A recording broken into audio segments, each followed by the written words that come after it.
السلام علیکم ورحمۃ اللہ.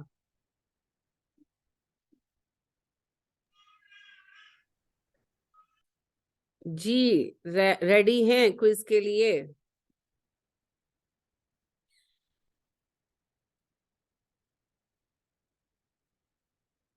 بنی اسرائیل کی تاریخ ہمارا موضوع ہے.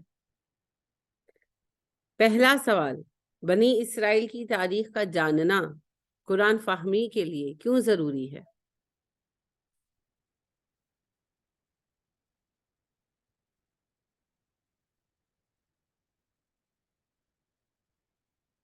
جی عائشہ آپ بتائیے. السلام علیکم ورحمۃ اللہ وبرکاتہ. وعلیکم السلام ورحمۃ اللہ وبرکاتہ.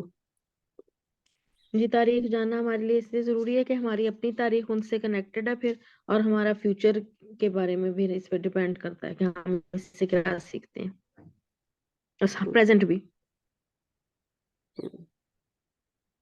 کیوں کنیکٹڈ ہیں ہم؟ ہم کنیکٹڈ اس لیے کہ حضرت ابراہیم علیہ السلام جو ہیں وہ ہم جو یہود اور عیسائی اور ہم مسلمان، ہم تینوں قوموں کے ہیں پیغمبر. ہم تینوں کے لیے ہمارے کیا ہے جد امجد ہے. ہمارے تو وہ جد امجد بیسیکلی نہیں ہے. جد امجد تو وہ صرف عربوں کے اور یہود کے ہیں. خون کا رشتہ جی صرف انہی دو قوموں سے ہے. جی ہمارے تو وہ صرف امام الرہنما ہے، پیغمبر ہے. جی ہمارے تو جی ابراہیم پیغمبر. علیہ السلام آئندہ آنے والے سارے زمانے کے لیے امام و رہنما بنائے گئے ہیں. دوسری اہم بات یہ ہے کہ ہم سے پہلے اہل کتاب یہود تھے، تو ان کا زوال کن وجوہات پر ہوا، کن اسباب سے ان کو موصول کیا گیا، یہ جانے بغیر ہم اپنے اصلاح نہیں کر سکتے. اس لیے ان کی تاریخ کو جاننا سمجھنا ضروری ہے. اور ابھی دنیا میں فتنے کا باعث بھی یہود ہیں، تو جب تک ہم یہود کو نہیں سمجھیں گے ہم فتنے پر قابو بھی نہیں پا سکتے. تو یہ سارے کنیکٹڈ جو ہیں مسائل ہیں. جی، یہود مصر کیسے پہنچ گئے؟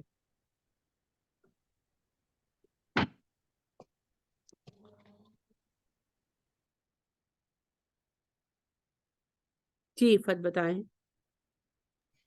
السلام علیکم ورحمۃ اللہ وبرکاتہ. وعلیکم السلام ورحمۃ اللہ وبرکاتہ. میم، حضرت یوسف علیہ السلام مصر میں جب آئے اور بادشاہ وقت بنے تو انہوں نے اپنے بھائیوں کو بھی وہاں پہ بلا لیا. تو ان کے سب سے بڑے بھائی کا نام یہودا تھا، اور انہی سے یہ نسل جو ہے وہ یہودیوں کی چلی. اللہ تعالیٰ نے ان کی اولاد میں برکت دی، تو انہی سے یہ یہودی زیادہ تر یہ انہی میں سے رہے. بالکل سارے نہیں لیکن جی، زیادہ تر. زیادہ تر انہی میں سے رہی. یعنی آپ بالکل، حضرت یوسف علیہ السلام جب مصر کے حاکم بنے تو انہوں نے اپنی فیملی کو بلا لیا، اور وہ سارے ان کے 12 بھائی جو تھے انہی سے یہ 12 قبیلے چلے ہیں نا، جو آج یہودی کہلاتے ہیں. جی، تو اس طرح یہ مصر پہنچے.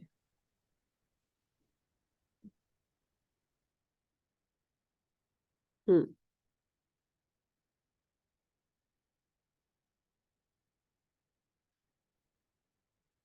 یہود کا اصل وطن کون سا قرار پایا اور اسے انہوں نے کب چھوڑا؟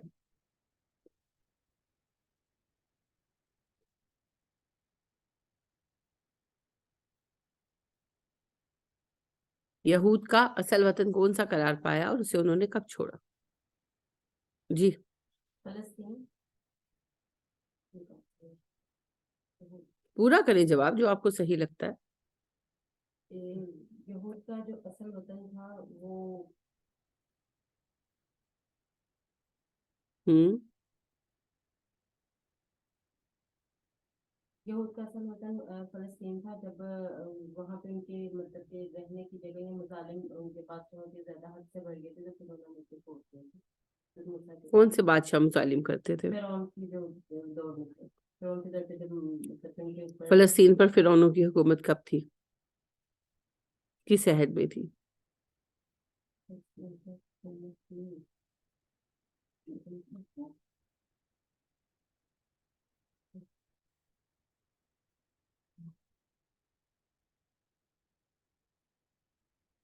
جی فتح آپ کہیں بتائیں.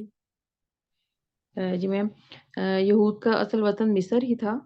تو جب حضرت موسیٰ علیہ السلام نے تبلیغ شروع کی اور فرعون اور باقی قوم ان کی دشمن ہوئی، اور وہ تو پھر حضرت موسیٰ علیہ السلام اپنی قوم کو لے کر تو وہاں سے نکلے اور وادی سینا میں پہنچ گئے.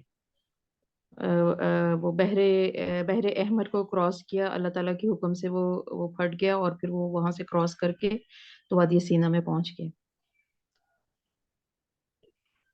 اور کس نے ہاتھ کھڑا کیا تھا؟ علیزہ تھیں کہ عائشہ تھیں؟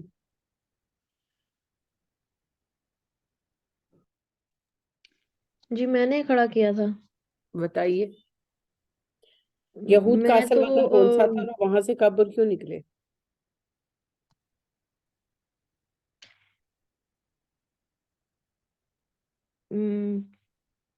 یہی فلسطین کا ہی میں نے کہنا تھا. پورا کہیں، مجھے انہوں خالی نے بتایا فلسطین عفت کا نے. کہنا نہ تھا تو نہ کہیں. جی فلسطین یہ تھا ان کا اصلی وطن، اور یہ نکلے تھے وہاں سے مصر کے لیے جب آئے تھے تبھی وہاں سے آئے تھے. جی آپ ٹرائی کریں نا. کس کا جواب صحیح ہے؟ 3 لوگوں نے رپلائی کیا نا. شیزا کس کا جواب صحیح ہے؟ وجہ آپ کی بات جی اس لیے نہیں. اچھا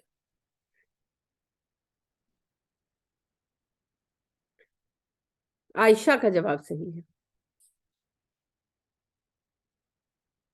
فوزیہ کا آدھا صحیح ہے. فلسطین میں فرعون کہاں سے آ گئے؟ فرعون تو مصر میں تھے. فلسطین ان کی رینج سے باہر تھا، تبھی تو مصر سے فلسطین آئے تھے. فلسطین وطن تھا. کل میں نے آپ کو پورا بتایا تھا کہ اسحاق علیہ السلام فلسطین میں نبی تھے، اسماعیل علیہ السلام عرب میں نبی تھے، یعقوب علیہ السلام بھی فلسطین میں تھے، ان کے بیٹے بھی فلسطین میں تھے. یوسف علیہ السلام مصر گئے، مصر کے حاکم بنے، انہوں نے بھائیوں کو وہاں بلایا اور وہاں آباد کیا. یوسف علیہ السلام کی وفات کے بعد جب قبطیوں نے اپنی حکومت واپس لی تو بنی اسرائیل کو غلام بنایا، پھر بنی اسرائیل کو موسیٰ لے کر فلسطین چلے گئے. کل بتایا. پھر آج آپ سب کچھ گڈ مڈ کر دیں. فرعون مصر میں تھے.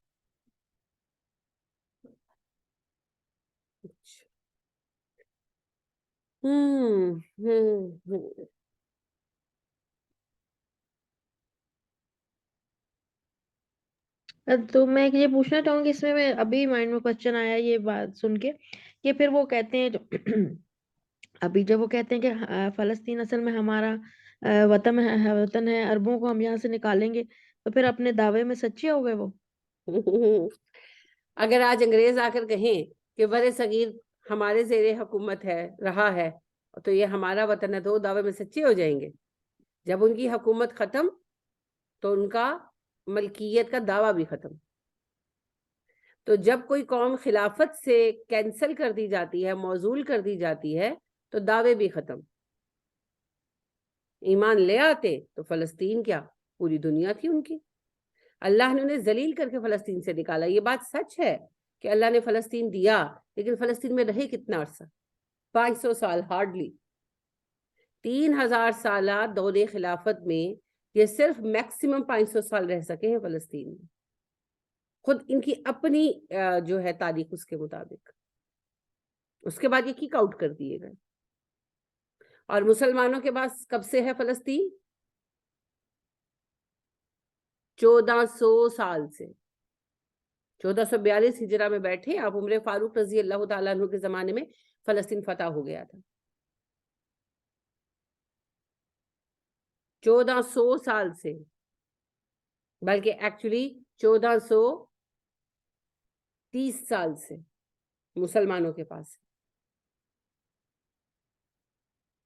تو یہ ان کے دعوے کی اب کوئی حیثیت نہیں ہے، کیونکہ یہ فیصلے اللہ کے تھے. نبی کریم صلی اللہ علیہ وسلم پر ایمان لے آتے تو فلسطین کیا عرب و عجم کی حکومت پاتے. اب وہ کافر ہیں اور مشرک بھی. جو حکم باقی مشرک اور کافروں کا ہے وہی ان کا ہے. تو ہم نے اللہ کے فضل سے فلسطین زور بازو سے حاصل کیا، ایک بار نہیں، دو بار، اور مسلسل فلسطین ہمارے پاس رہا. اب یہ تقریباً 70 سال ہو گئے ہیں ہمارے ہاتھ سے نکلا ہے. سیکنڈ ورلڈ وار کے بعد نکلا ہے نا. پھر آ جائے گا واپس، پھر آ جائے گا، یہ وقتی ہے. تو اس دعوے کی کوئی حقیقت نہیں ہے.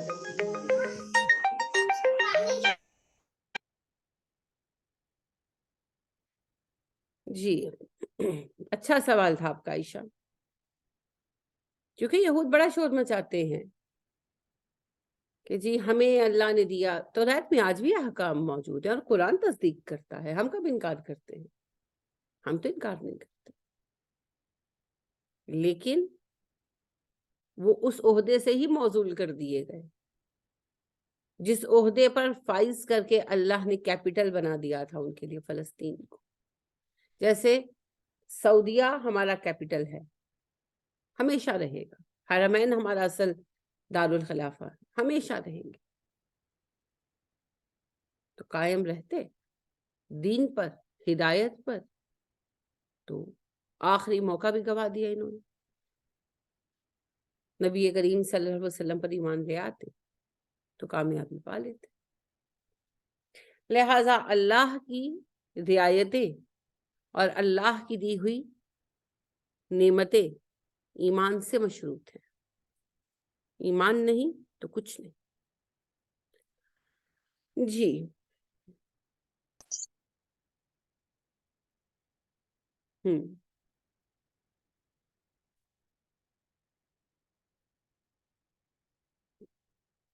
حضرت ابراہیم علیہ السلام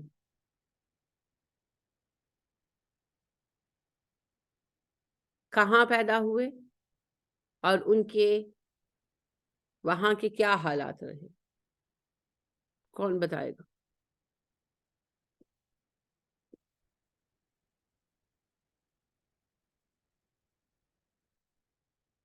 جی بتائیں فوزیہ آپ. حضرت ابراہیم علیہ السلام عراق کے شہر اس میں پیدا ہوئے، اور وہاں پہ کئی سو سال، مطلب کہ کئی برس وہاں پہ رہے. انہوں نے وہیں پہ جب ان کی شادی ان کی کزن حضرت سارہ سے وہیں پہ ہوئی تھی، تو جب ان کے جو دشمن وہاں پہ زیادہ ہو گئے، جب انہوں نے تبلیغ کا آغاز کیا، بتوں کو جیسے منع کیا، تو ان کے وہاں پہ دشمن زیادہ ہو گئے. لہٰذا اللہ تعالیٰ نے ان کو حکم دیا کہ آپ یہاں سے چلے جائیں. ان کے ساتھ اس وقت جب انہوں نے ہجرت کی تو ان کے ساتھ اس وقت ان کے 3 لوگ ہی صرف مطلب کہ ہجرت کر کے آئے تھے. 2 لوگ ہی ان پر ایمان لائے تھے، وہ حضرت سارہ تھے اور حضرت لوط علیہ السلام تھے، جو ان کے ساتھ ہجرت کر کے باہر آئے تھے. صحیح ہے آپ کا جواب. بس بولنے سے پہلے احتیاط کیا کریں.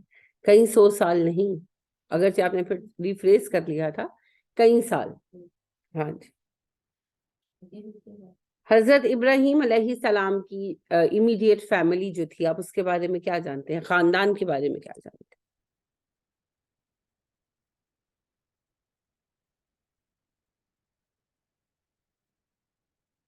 عفت آپ بتائیں.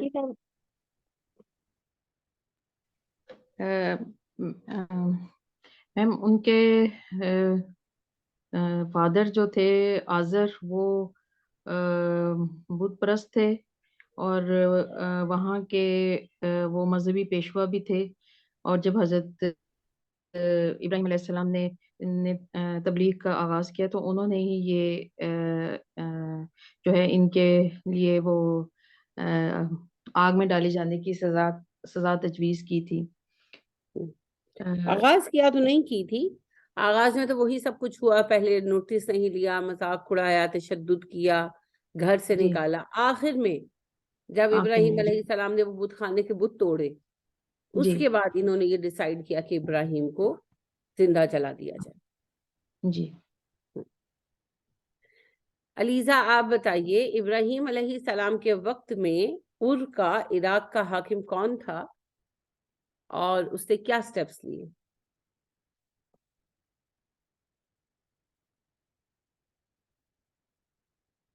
علیزہ. السلام علیکم میم. وعلیکم السلام ورحمۃ اللہ. میم میں نے ٹیسٹ نہیں پریپیئر کیا. کوئی بات نہیں، یہ تو مشہور بات ہے نا. حضرت ابراہیم جب تھے تو کون سا بادشاہ تھا یعنی کہ جس کے دربار میں پیش ہوئے تھے، بحث ہوئی تھی؟ یہ تو بچوں کو کہانی کے طور پر سناتے ہیں، تو آپ کو پتا ہوگا، تھوڑا سا غور کرو.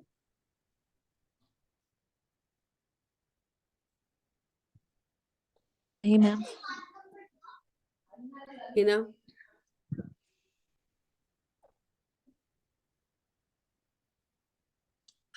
دے سکتی ہیں آپ جواب. کون سا بادشاہ تھا؟ حضرت ابراہیم کس بادشاہ کے سامنے پیش ہوئے تھے؟ کیا نام تھا؟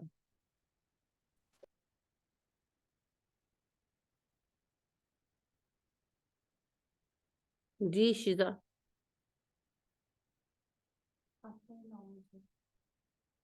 تو بتا دینا مجھے. راز ہے؟ راز ہے؟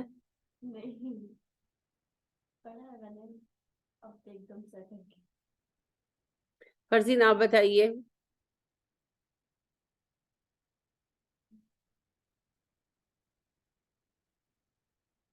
فرزین،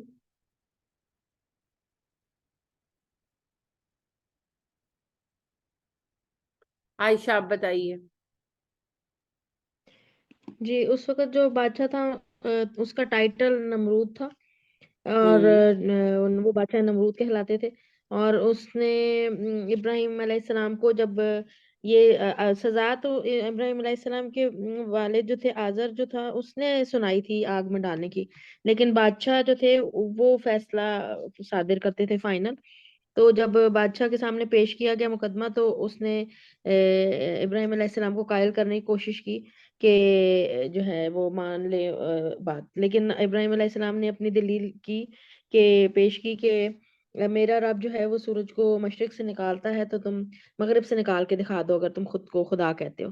تو اس پہ پھر وہ اس کا کوئی جواب نہیں، وہ اسپیچ لیس رہ گیا.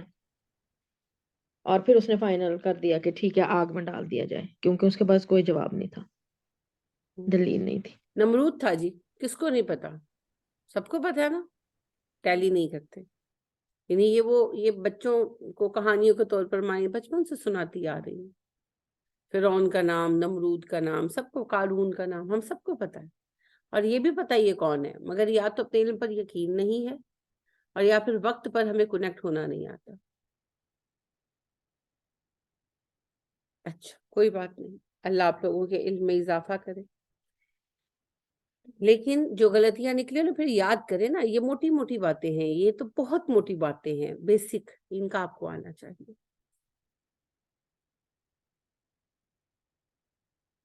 ابراہیم علیہ السلام کے کتنے بیٹے تھے، ان کے کیا نام تھے، اور ان سے کون سی نسلیں چلی؟ جی فرزین آپ بتائیے. السلام علیکم ورحمۃ اللہ وبرکاتہ. باجی پہلے سوال کے لیے سوری، وہ جب آپ نے خالہ عائشہ کو کہہ دیا تھا تو میں تب میرا فون ملا، فون دوسری طرف پڑا ہوا تھا اور میں 7 بچوں کو ذرا دوسری طرف کر رہی تھی، تو میں کوئی اس بات لیے نہیں، جواب فائن نہیں دے از سکی. فائن، کوئی مسئلہ جی نہیں ہے. بتائیں. اچھا، حضرت ابراہیم علیہ السلام کی حضرت سارہ سے جو ہے وہ 2 بیٹے تھے، حضرت اسحاق. حضرت اسماعیل جو تھے وہ حضرت ہاجرہ سے جو تھے وہ حضرت اسماعیل تھے، اور حضرت سارہ سے جو ہے وہ حضرت اسحاق تھے. اور جو ہے وہ دوسرے بیٹے کا نام ابھی ایک دم میرے مائنڈ میں سے جو ہے نا وہ نکل گیا. 2 بیٹوں کی خوشخبری تھی نا ان کو حضرت سارہ سے. تھی باجی صحیح ہے کہ 2 بیٹے تھے ان کے، مطلب حضرت سارہ سے 2 بیٹے تھے. صحیح ہے، صحیح ہے. جی نام بتائیں دوسرے تو کا. حضرت اسحاق ہو کے حضرت اسماعیل، اور ایک دم باجی اسکپ ہو گیا میرے مائنڈ میں سے نام، یعقوب. حضرت یعقوب. ہوں وہ تو حضرت اسحاق کے آگے بیٹے حضرت یعقوب تھے نا. ہوں جی تو پھر تو آپ نے کہا اس 2 طرح بیٹے، سے ڈائریکٹ اصل میں نہیں، 2 بچوں 2 کی بیٹے خوشخبری اصل ملی میں تھی. 2 بچوں، جی 2 جی بچوں کی جی جی، خوشخبری ملی تھی. یس یہاں پہ میں کنفیوز کر رہی ہوں، بیٹی اور ویسے ان کے 2 پوتے. بیٹے تھے. جی بیٹے اور پوتے، تو وہ حضرت اسحاق کے بیٹے حضرت یعقوب تھے. تو ویسے حضرت ابراہیم کے 2 بیٹے ہوئے، یعنی حضرت اسماعیل اور حضرت اسحاق، ہوں اور دونوں الگ الگ مدر سے ہوئے. ہوں اور باجی میں نے کیا بتانا ہے؟ ان سے ان دونوں بیٹوں کو کہاں انسٹال کیا گیا, کون سے ان کی ٹیریٹری کون سی تھی, اور ان کے خاندان سے کیا کون سی نسلیں چلی؟ حضرت اسحاق جو تھے ان سے بنی اسرائیل, اور حضرت اسماعیل سے جو ہے وہ پھر رسول پاک صلی اللہ علیہ وسلم ہی آگے آئے, یعنی وہ تو ان نبی کی تھے نا, طرف نسل کا نام کیا جی تھا؟ نبی تھے. نسل کا نام حضرت اسحاق کا تو بنی اسرائیل ہو گیا, اور حضرت اسماعیل کا ہو گیا قریش. قریش اس نسل کا صرف ایک قبیلہ تھا. جی بنی اسماعیل بنی اسماعیل, بنی اسرائیل اور بنی اسماعیل. نہیں, بنو عرب نہیں کہتے, خالی عرب کہتے ہیں. جیسے یہودیوں کو یہودی کہتے ہیں, اسی طرح عربوں کو عرب کہتے ہیں. ٹھیک ہے, بنی اسرائیل اور بنی اسماعیل. ٹھیک ہے, بنی اسرائیل اور بنی اسماعیل اور یہود اور عرب, ان کے ساتھ بنی نہیں آئے گا. بنی بیٹے کو کہتے ہیں, تو ابا کے نام کے ساتھ آئے گا نا فلاں کے بیٹے. تو عرب کوئی ان کے ابا کا نام تھوڑی ہے. عرب کا لفظی مطلب ہوتا ہے اہل زبان. تو بنی اسماعیل کو اپنی زبان پر بڑا فخر تھا, تو انہوں نے اپنے لیے لقب اختیار کیا تھا کہ ہم بڑے اہل زبان ہیں. تو ہر لفظ کے ساتھ بنی نہیں آتا, یہ تو کنیت ہے. اسماعیل کی اولادیں اور اسرائیل کی اولادیں. ٹھیک ہے, تو بنی اسرائیل اور بنی اسماعیل. تو یعقوب علیہ السلام کے بیٹے کون تھے جی؟ سوری, کوشچن تو حضرت اسحاق پہ اڑا تھا. حضرت اسحاق کے بیٹے کون تھے فرزین؟ حضرت اسحاق کے بیٹے حضرت یعقوب تھے. اور یعقوب کے کتنے بیٹے تھے, کون اور تھے, حضرت کہاں تھے؟ یعقوب کے بیٹے ہاں جی, حضرت یعقوب کے جو ہیں وہ باجی 12 بیٹے تھے, اور اس میں سے جو ہیں 10 جو تھے وہ ستیلی ماں میں سے تھے, اور 2 جو تھے وہ مطلب سگے بھائی تھے, یعنی حضرت یوسف اور اچھا, بنیامین جو یہ تھے. ستیلے کا لفظ ہی یہ چھوڑ دے.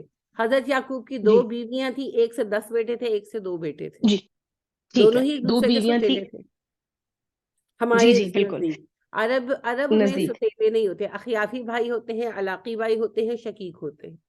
اخیافی بھائی جن کے باپ ایک ہو مائیں الگ ہو, علاقی بھائی جن کی مائیں ایک ہو باپ الگ ہو, اور شقیق جن کے ماں اور باپ دونوں ایک ہوں.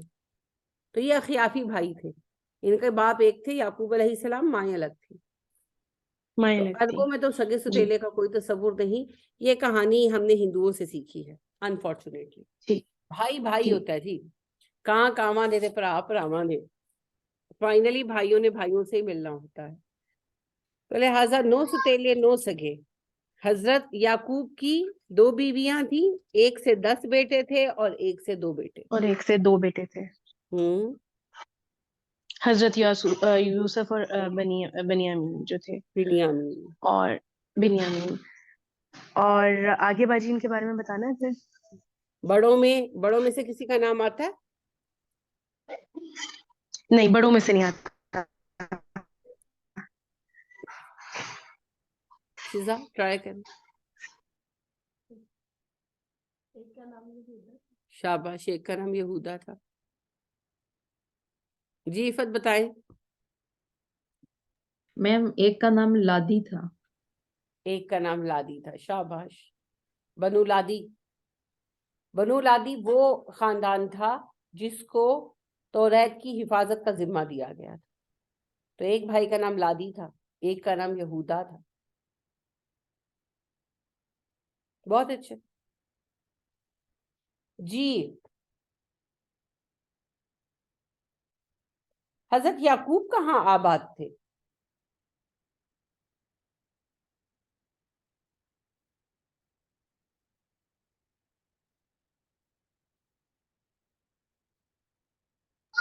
باجی کوشچن دوبارہ ریپیٹ کر دیں. ایسے نہ ریپیٹ کیا کریں. اپنا سبق جو ہے نا, یہ بچوں کی طرح ایسے وائس کے ساتھ ریپیٹ نہ کیا. میرا کوشچن یہ ہے کہ حضرت یعقوب علیہ السلام کہاں آباد تھے؟ ابراہیم فلسطین میں تھے, اسحاق فلسطین میں تھے, یوسف مصر آ گئے, تو بیچ میں بنیامین کہاں, سوری بیچ میں یعقوب علیہ السلام کہاں آباد تھے؟ جی جی ہنا کنان میں. کنان کہاں پر تھا؟ یعنی کہ کس ملک میں تھا؟ کنان علاقے کا نام ہے نا, تو کس ملک میں تھا؟ مصر میں تھا, فلسطین میں تھا, کہاں تھا؟ اپنی عقل سے جواب دینا. بندے پیچھے بندہ دیوزا حال مندہ. پہلے بھی آپ نے فوزیہ کو سیکنڈ کیا, اپنا دماغ یوز کرے, اللہ نے دیا نا ماشاءاللہ. جی فلسطین میں کہ مصر میں؟ فلسطین کا سرحدی علاقہ تھا. مصر میں ہوتے تو یوسف مصر کیوں بلاتے ہی نا؟ یوسف نے مصر بلایا نا سب کو, تو یہ مصر میں نہیں فلسطین میں تھے. فلسطین کا دیہات کا علاقہ تھا, جیسے آج بھی دیہات شہروں سے سستے ہیں, اس دور میں بھی یہی تھا. تو حضرت اسحاق علیہ السلام نے تھوڑی سی زمین خریدی تھی ایک دیہات میں, جو سرحد کے قریب کا دیہات تھا.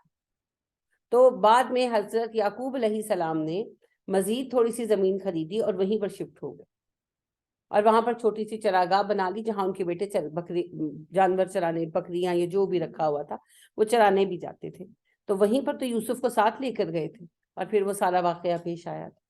تو اس گاؤں کا علاقے کا نام کنان تھا, لیکن وہ فلسطین میں تھا. جو یوسف علیہ السلام ہے وہ مصر میں تھے, اور بیچ میں بحر احمر, ریڈ سی, سمندر حائل تھا بیچ میں. پھر صحرائے سینا تھا, پہلے فلسطین سے نکل کر صحرائے سینا, پھر ریڈ سی, بحر احمر, پھر مصر. تو یوسف وہاں پہنچے, پھر اپنی فیملی کو وہاں بلائے. یوسف علیہ السلام کے زمانے میں یہود مصر میں آباد کر دیے گئے, تو کیوں نکلے مصر سے؟ خوشی خوشی رہ تو رہے تھے.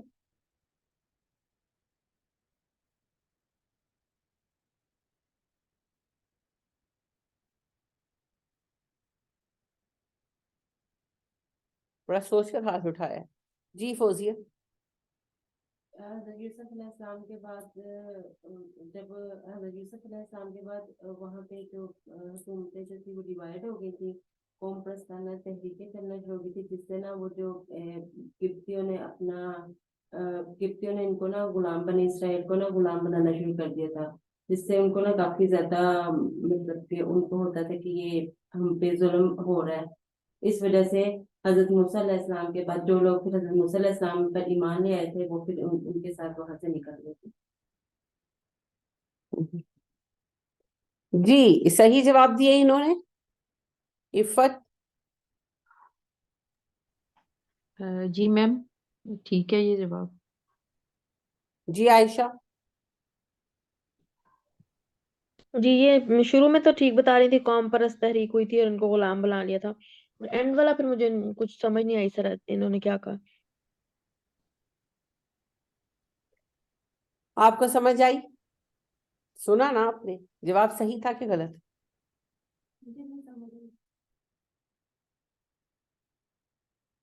آپ نے سنا شیزا؟ چلیے شکر ہے کسی نے سنا. تو جواب صحیح تھا یا غلط؟ اگر آپ نے پریپیئر کیا ہے تو یہ تو سمجھ آ جائے گی نا کہ جواب صحیح دیا کہ غلط دیا ہے. اتنے صدمے سے مجھے کیوں دیکھتے ہیں سارے؟ صحیح تھا کہ غلط؟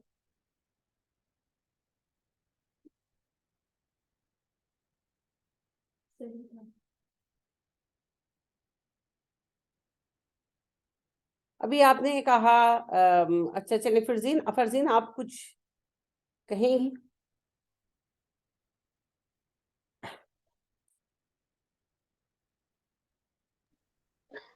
جی باجی انہوں نے ٹھیک کہا ہے, جہاں تک میں نے سنا ہے. جی اچھا.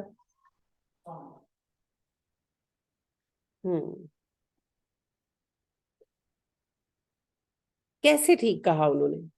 انہوں نے کہا مصر میں حکومت ڈیوائیڈ ہو گئی تھی. کب ہوئی مصر میں حکومت ڈیوائیڈ؟ مصر میں تو پہلے بھی ایک ہی حکومت تھی, بعد میں بھی ایک ہی حکومت رہی. ہاں یہ ٹھیک کہا کہ قوم پرستانہ تحریک چلی, مگر حکومت ڈیوائیڈ نہیں ہوئی, تبدیل ہوئی حکومت. تبدیل, یس. زمین آسمان کا فرق ہے دونوں باتوں میں. دوسری بات انہوں نے کہی, انہوں نے بنی اسرائیل کو غلام بنانا شروع کر دیا. نہیں شروع نہیں کر دیا, بنا لیا. پوری بنی اسرائیل غلام تھے. یہ نہیں کہ یہاں پر غلام تھے اور وہاں پر آزاد تھے. سارے بنی اسرائیل غلام تھے مصریوں کے. تیسری انہوں نے غلطی یہ کی کہ جو حضرت موسیٰ پر ایمان لایا وہ چلا گیا. بھائی پورے بنی اسرائیل چلے گئے تھے, ایچ اینڈ ایوری ون, چاہے وہ بلیور تھا چاہے وہ نان بلیور تھا. اور ظاہراً کتنے لوگ ایمان لائے تھے, کتنے نہیں, چلے یہ بتائیں. حضرت موسیٰ علیہ السلام پر کتنے بنی اسرائیل ایمان نہیں لائے تھے, بتائیں, آپ بتائیں فوزی, کوشش کریں. بنی اسرائیل ایمان کتنے پرسنٹ اندازہ, کتنے لائے کتنے نہیں لائے؟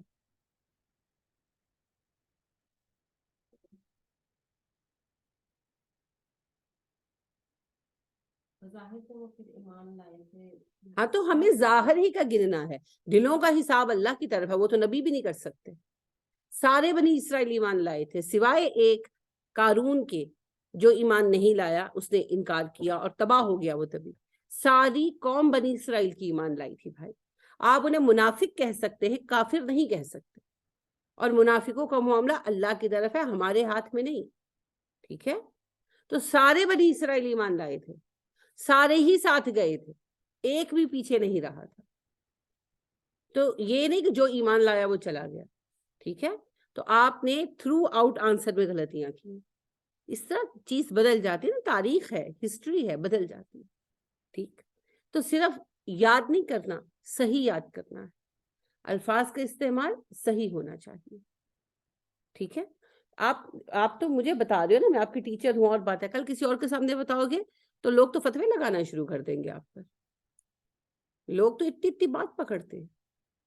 حالانکہ اگر تاریخ کے بیان میں کوئی غلطی ہو جائے تو کوئی کفر و شرک کا معاملہ ہے نہیں, لیکن لوگ ہیں نا, وہ تو پھر فوراً یہ تو یہ بتاتے ہیں انہوں نے تو دین بدل دیا ہے, وہ بڑی جلدی آپ کے اوپر چڑھیں گے. تو لہٰذا جو یاد کرنا ہے صحیح یاد کرنا ہے, کیئرفل ہو کے یاد کرنا. ٹھیک ہے, اچھا جی.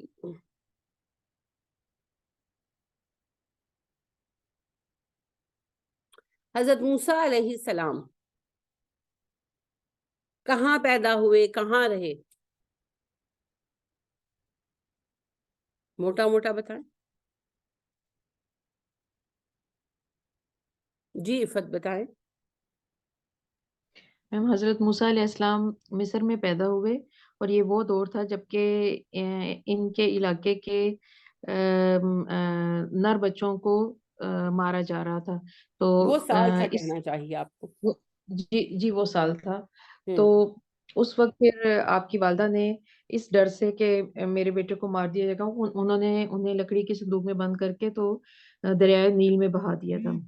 اور وہ بہتے ہوئے فرعون کے محل تک پہنچے. تو حضرت آسیہ نے جو کہ فرعون کی بیوی تھی, تو انہوں نے دیکھا تو آپ پر بہت پیار آیا, اور فرعون چاہتا تھا کہ ان کو بھی مار دیا جائے, لیکن حضرت آسیہ کے کہنے پر پھر اس نے حضرت موسیٰ علیہ السلام کو مارا نہیں بلکہ اپنا بیٹا بنا لیا. اور حضرت آسیہ نے ان کو یہی کہا کہ یہ ہمارے لیے مبارک ثابت ہوں گے یا بہتر ثابت ہوں گے. تو پھر وہ حضرت موسیٰ علیہ السلام جو تھے انہوں نے فرعون کے محل میں پرورش پائی شہزادوں کی طرح. میم آگے بھی بتاؤں؟ میرا سوال آپ نے فوکس نہیں کیا. جو آپ بتا رہی ہیں وہ صحیح ہے, مگر وہ میرے سوال کا جواب نہیں ہے نا. میرے سوال کا جواب یہ تھا موسیٰ کہاں پیدا ہوئے, کہاں رہے, کہاں گئے, ممالک علاقے, ان کی بات کریں.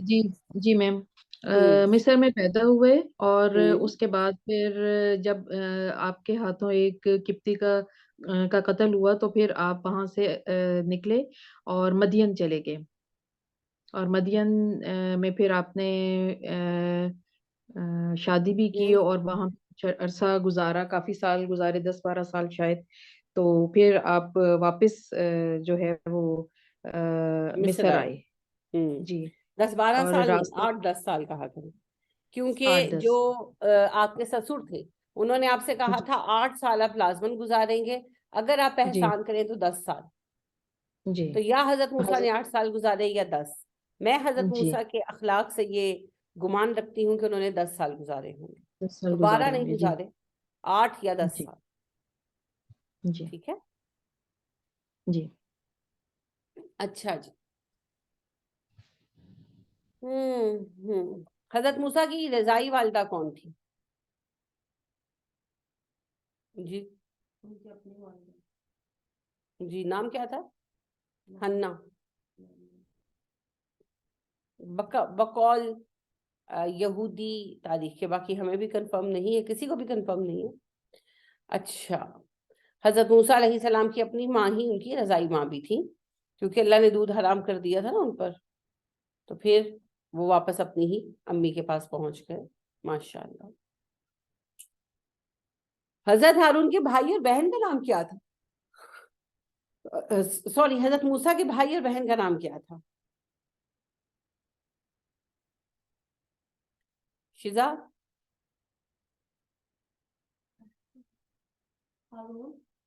ہارون علیہ السلام اور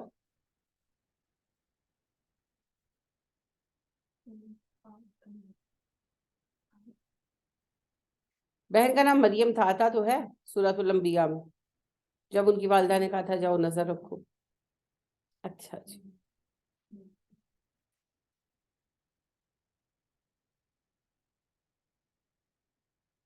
حضرت موسیٰ علیہ السلام جب مصر واپس آئے اور مصر میں رہے, اس دوران کے اہم واقعات بیان کریں جو آپ کا مصر کا زمانہ نبوت ہے.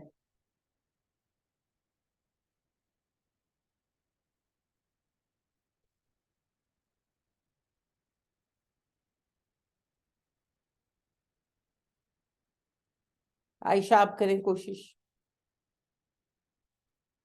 پلیز کوشچن ریپیٹ کریں. حضرت موسیٰ علیہ السلام جب واپس مصر آئے بحیثیت نبی, اور مصر میں جتنا عرصہ رہے, تو اس عرصے کے اہم واقعات کیا ہیں؟ جی, مصر حضرت ہارون حضرت موسیٰ علیہ السلام واپس آئے تو انہوں نے اپنے بھائی ہارون کو مطلب اللہ تعالیٰ سے کہہ کے ساتھ رکھا تھا کہ میرے ساتھ رہیں گے. فرعون کے محل میں گئے تھے, پہلے اس کو دعوت دی تھی, اور وہاں پہ اس کو انہوں نے وہ بھی دکھائے تھے اللہ کے حسن معجزات, یعنی کہ اپنی عصا ڈالی تھی تو سانپ بن گیا تھا, اور اپنا ہاتھ نکالا تھا تو وہ سفید چمکدار ہو گیا تھا. تو پھر اس کے بعد انہوں نے کہا کہ تم جادوگر ہو, تو ان کے یہی پلان کر رہے تھے کہ قتل کریں گے ان کو. تو پھر یہ ہوا کہ ایک میدان میں جمع ہو کے تو فیصلہ کریں گے اس بات کا. قتل کی تو تو کوئی بات ہی نہیں ہوئی نا اس سٹیج پر. اس اس سٹیج پر نہیں اسٹیج قتل پر کی نہیں ہوئی بات. تھی. ہاں جی, اس اسٹیج پر نہیں ہوئی ہاں, تھی, مقابلے کا جادوگر ہی ہوا تھا, مانا گیا لیکن اور بلاؤ چیلنج اپنے دیا گیا. جی چیلنج ہو گیا تھا جی. ہوں. تو پھر وہ ان کا کوئی غالباً لگتا تھا سالانہ میلہ وغیرہ, جب سب لوگ آیا کرتے تھے, تو پھر جادوگروں کو بھی بلایا گیا تھا ڈفرینٹ شہروں سے, اور انہوں نے پوچھا تھا کہ ہمیں کیا انعام دیا جائے گا. تو فرعون نے ان کو لالچ دیا تھا کہ ان کو خاص اپنا وہ بنا لے گا, مقرب کر لے گا. تو وہ پھر اچھے جو اس وقت کے جادوگر تھے بڑے بڑے مشہور سب آ گئے تھے.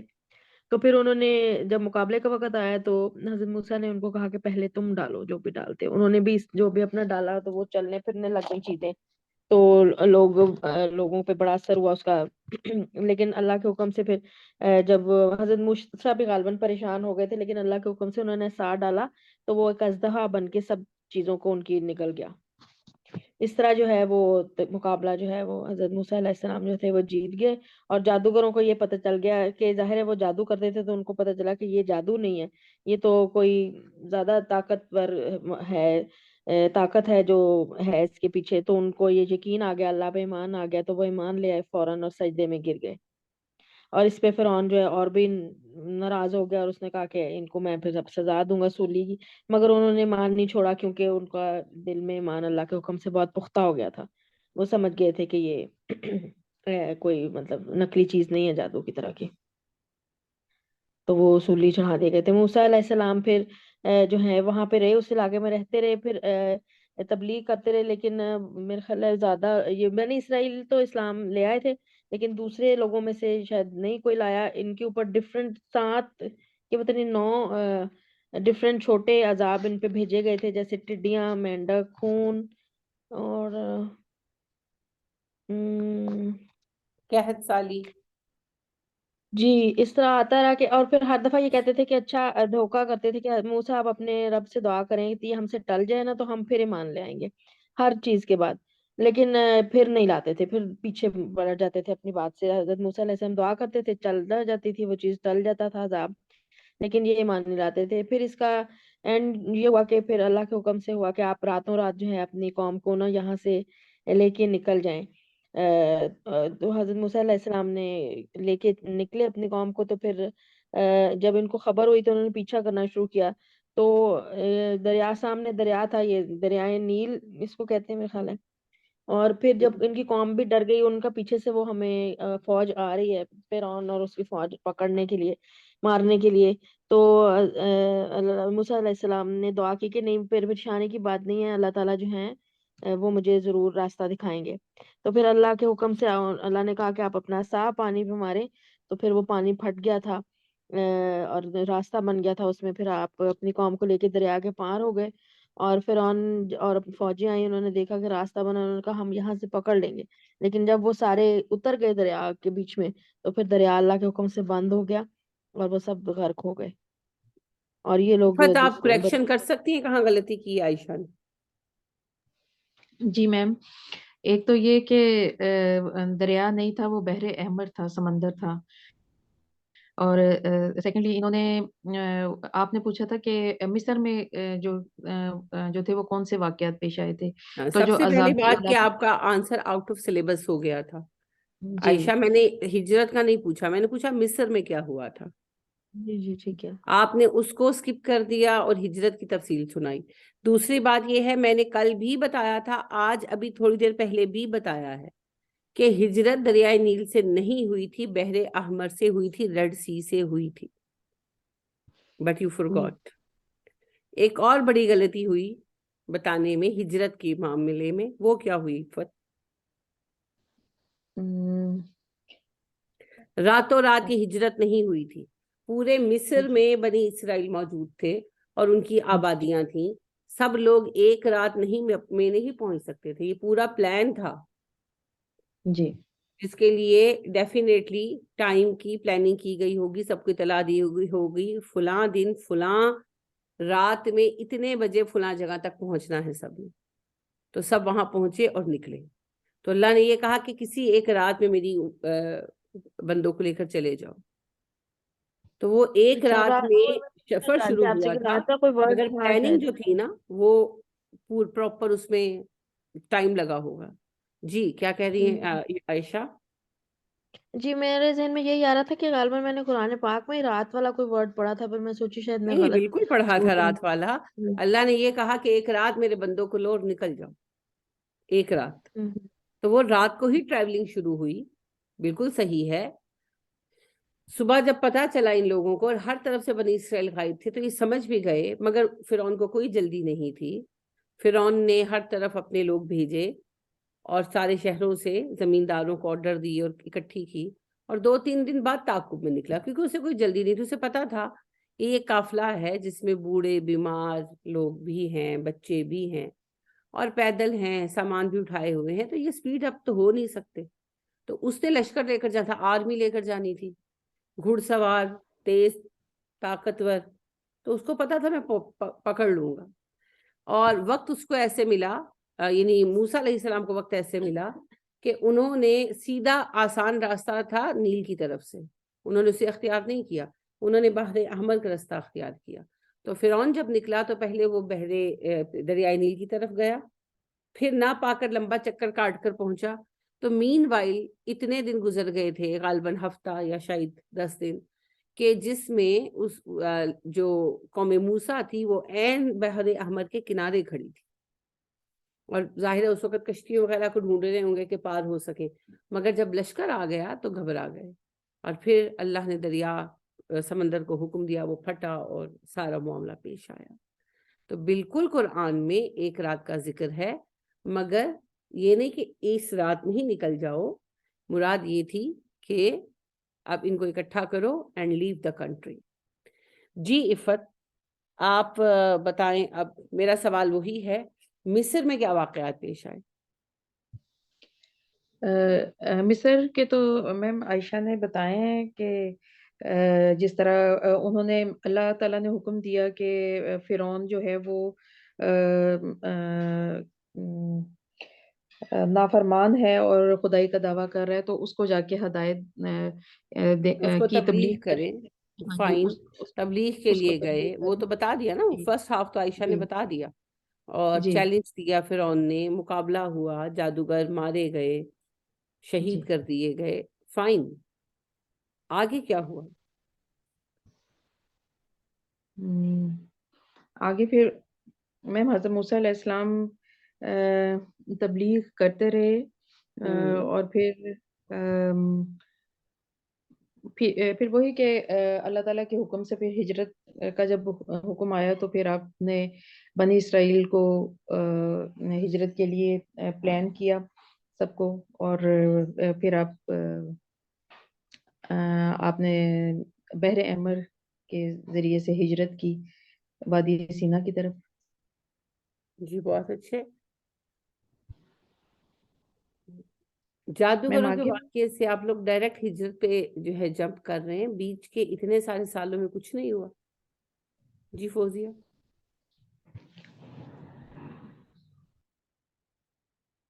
40 سال سے وہ لگاتار کہاں, کس نے بتایا آپ کو؟ سینا کا بتایا تھا. اور میں نے ساتھ کہا تھا کہ مصر میں کتنے سال گزرے کسی کو کسی طرح ہمیں پتا نہیں. 40 سال صحرائے سینا میں تھے. چلیں, جتنے بھی سال تھے کیا کیا مصر میں, کیا واقعات گزرے مصر میں؟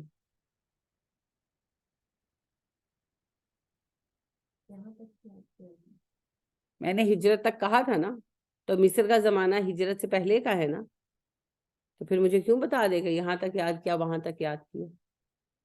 جی شزا.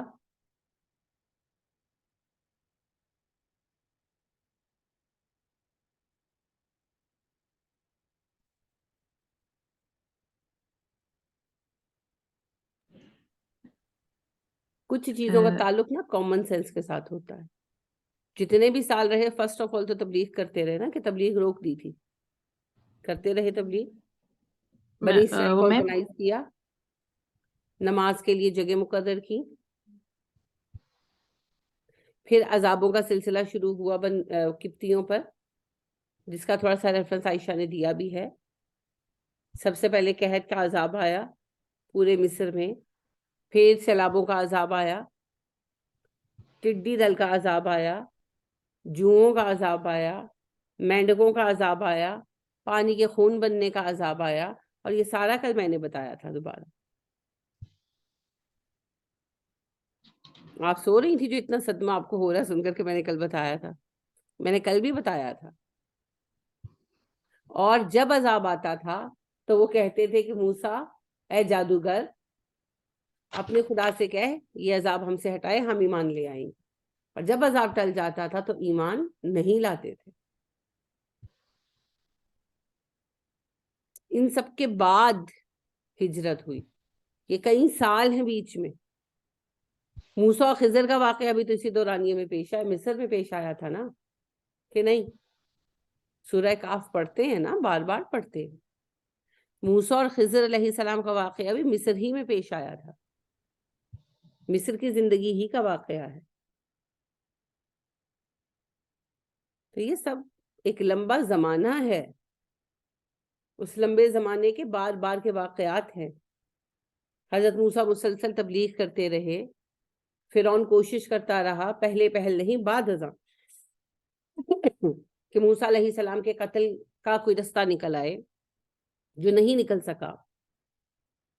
تو یہ طویل کشمکش ہے. سیدھا آپ یہ ایک لمبا زمانہ ہے, اللہ بہتر جانتے ہیں کتنا وقت ہے, لیکن میرا ذاتی خیال یہ ہے کہ یہ زمانہ 20-25 سالوں پر مشتمل بہرحال تھا. میرا خیال ہے, اندازہ ہے میرا, کیونکہ جب موسیٰ واپس آئے ہیں تو وہ بالکل پیک پر تھے، یعنی کہ جب وہ مصر سے گئے ہیں تو وہ جوان آدمی تھے، 20-22 سال کے، تو 10 سال مدین میں گزار کر واپس آئے تو 30-32 سال کے تھے، لیکن جب وہ مصر سے گئے ہیں تو وہ پختہ عمر کے ہو چکے تھے، یعنی 50 کے یا 60 کے، تو بیچ کا لمبا گیپ ہے جو انہوں نے مصر میں گزارا۔ پھر اس کے بعد سینا کا سلسلہ شروع ہوتا ہے اور سینا کے واقعات کا سلسلہ شروع ہوتا ہے۔ حضرت موسیٰ علیہ السلام کی زندگی کے حالات میں زمانہ نبوت سے پہلے کے حالات ہیں، جس میں ان کی پیدائش ہے، ان کے ہاتھوں قتل ہونا ہے، ان کا مدین جانا اور پھر مدین سے واپس آنا، تو مدین کے واقعات اس میں نکل جاتے ہیں۔ پھر جب واپس آپ آ رہے تھے تو نبوت پر آپ کو سرفراز کیا گیا اور آپ علیہ السلام جو ہیں بحیثیت نبی مصر لوٹے، تو پھر نبوت کا پہلا ہاف آپ کا مصر میں گزرا اور دوسرا ہاف سینا میں گزرا، تو یہ 3 الگ الگ حصے بنتے ہیں۔ اب میرا آپ سے سوال یہ ہے کہ موسیٰ علیہ السلام جب مدین میں ہجرت کر کے گئے تو کیا واقعات پیش ہوئے؟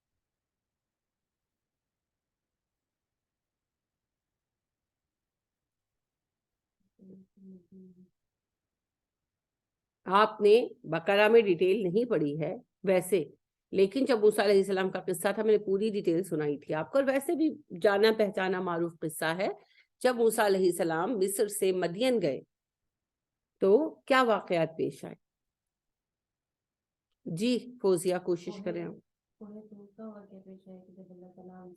میں نے سینا نہیں پوچھا، میں نے مدین پوچھا، صحرائے سینا کی ہم بات نہیں کر رہے آج۔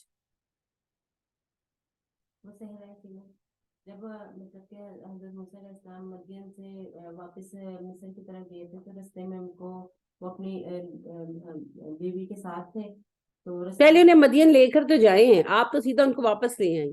مصر سے مدین گئے تو مدین میں کیا ہوا؟ میں صحرائے سینا کی بات نہیں کر رہی، میں نے ابھی آپ کو ٹوکا ہے۔ جب حضرت موسیٰ مصر سے مدین گئے تو کیا واقعات پیش آئے؟ سوال یہ ہے، آپ مجھے بتا رہی جب وہ مدین سے واپس آئے تو کیا ہوا؟ میں یہ نہیں پوچھ رہی، جب مصر سے مدین گئے تو مدین میں کیا ہوا؟ جب مصر سے مدین گئے تھے تو وہاں پہ ایک جگہ پہ رکے تھے جہاں پہ لوگ پانی وغیرہ بھرتے تھے، تو وہاں پہ 2 عورتیں تھیں، تو وہ بھی پانی بھرنے کے لیے آئی تھی، لیکن باقی لوگ پانی بھر رہے تھے، وہ سائڈ پہ کھڑی ہوئی تھیں، تو حضرت موسیٰ علیہ السلام نے ان کی مدد کی۔ ان خواتین نے گھر جا کے اپنے والد صاحب سے ان کا ذکر کیا کہ اس طرح فلاں بندے نے ہماری مدد کی ہے، جو انہوں نے پھر ان کے والد صاحب نے ان کو بلوایا کہ آپ ان کو لے کے آئے، تو حضرت موسیٰ علیہ السلام ان کے ساتھ آئے وہاں پہ ان کے پاس کہہ رہی ہوں۔ تو بیسیکلی جو ان کے والد صاحب تھے لڑکیوں کے، وہ بھی ایک نبی ہی تھے، ان کا نام حضرت شعیب تھا۔ مجھے نہیں پتا، آپ جواب دے رہی ہیں، آپ بتائیں۔ تو انہوں نے کہا کہ آپ نا مطلب کہ میرے پاس مطلب کہ میرے پاس 10 سال اس طرح میرے بچیاں وغیرہ چرانی ہے، یہ پانی کا سارا بندوبست کرنا ہے، جب آپ یہ کر لیں گے تو میں آپ ایک اپنی بیٹی کی شادی آپ کے ساتھ کر لوں گا، آپ کو 8 سال میرے پاس رہنا ہوگا، اور اگر آپ خوشی کے ساتھ رہیں گے تو وہ 10 سال ہوں گے۔ تو حضرت موسیٰ علیہ السلام نے ان کے ساتھ 10 سال تک وہاں پہ رہے، اور پھر جب آپ جانے لگے تو آپ کی یعنی کہ ایک آپ کی انہوں نے جو حضرت شعیب علیہ السلام سے انہوں نے اپنی ایک بیٹی کی شادی ان کے ساتھ کر دی، تو پھر وہ ان کو لے کے وہاں سے واپس مصر کی طرف روانہ ہوئے تھے 10 سال کے بعد۔ جی صحیح جواب تھا فوزیہ کا۔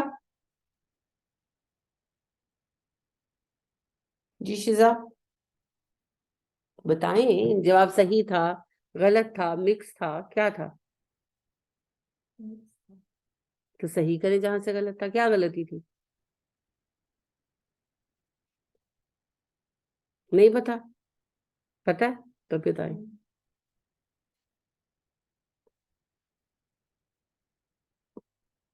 یار پتہ ہے تو اتنا سوچتے کیوں ہیں؟ میں نے کون سا ڈنڈا رکھا ہے جو ماروں گی اٹھا کے؟ بولو بولو، شاباش۔